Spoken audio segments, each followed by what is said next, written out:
அனைவருக்கும் அன்பான வணக்கம். கடந்த 2024ஆம் ஆண்டு நடைபெற்ற ஓவிய நிகழ்வுகளின் தொகுப்பு உங்களின் அன்பான பார்வைக்கு. ஓவியத்திற்காக ஒரு கவிதை. சிறந்த எண்ணங்களையும் சிறப்பான வண்ணங்களையும் சிறுக சிறுக உயிரூட்டி உருவாக்கப்படுகின்றன ஓவியங்கள். சிறந்த எண்ணங்களையும் சிறப்பான வண்ணங்களையும் சிறுக சிறுக உயிரூட்டி உருவாக்கப்படுகின்றன ஓவியங்கள். அனைத்துலக மக்களுக்கும் புரியும் ஒரே மொழி ஓவியம். அனைத்துலக மக்களுக்கும் புரியும் ஒரே மொழி ஓவியம். ஓவியம் உலக மொழி. ஓவியங்கள் நம்மை மகிழ்விக்கும். சில ஓவியங்கள் நம்மை மகிழ்விக்கும். சில ஓவியங்கள் நம் சிந்தனையை தூண்டும். சில ஓவியங்கள் நம் சிந்தனையை தூண்டும். சில ஓவியங்கள் நமக்கு கண்ணீரை வரவைக்கும். சில ஓவியங்கள் நமக்கு கண்ணீரை வரவைக்கும். சில ஓவியங்கள் நம் மனதை மயிலிறகால் வருடும். சில ஓவியங்கள் நம் மனதை மயிலிறகால் வருடும்.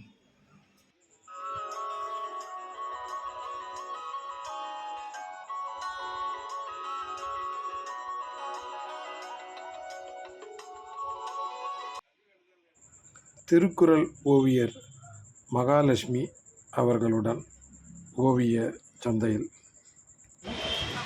மகாலட்சுமி திருக்குறளை பற்றி ஒரு கவிதை. மருந்து என்ற தலைப்பில் மருந்தொன்று இருக்குது, மருந்தொன்று இருக்குது, மருந்தொன்று இருக்குது, நம்மை காத்திட நம் கவலைகளை தீர்த்திட, வாரீர் கேளீர் பாரீர், முக்கணியின் சுவையும் இச்சுவைக்கு மேலான சுவை இம்மருந்து. அனைத்துலக நாட்டவருக்கும் அழிவில்லா அறிவினியை அறத்துடன் தருவதாலே உலக பொதுமறையானது இம்மருந்து. இதில் அன்புடனே அரணம் உண்டு, அறத்துடனே கல்வி கேள்வி விருந்து மருந்து நட்பு கூடா நட்பு காதல் முக்தியான அனைத்தும் உண்டு. இனி அனுதினமும் வள்ளுவம் காட்டும் வழியில் நீ வாழ்வதாலே உலகம் உன்னை வழங்கிடுமே. உன் உயிர் மூச்சாய் வள்ளுவம் திகழட்டும், வாயும் தோறும் திருக்குறள் வெளியிடட்டும். நன்றி, வணக்கம். அன்புடன் கவிஞர் முப்பரி மனமோகன்.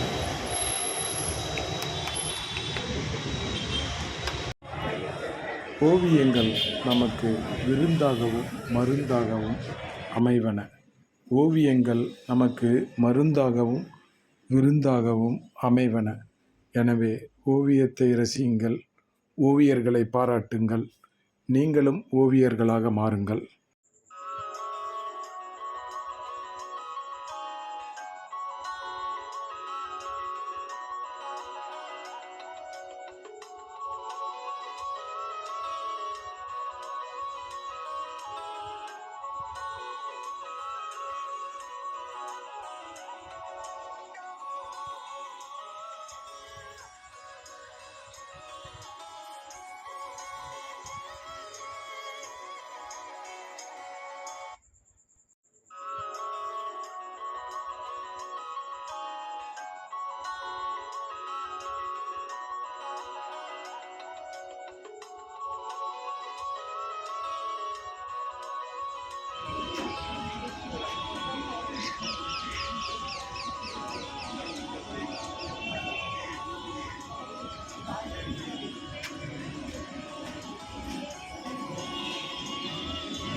மிக்க அன்புடன் ஓவிய கவிஞர் முப்பரிமாணம்.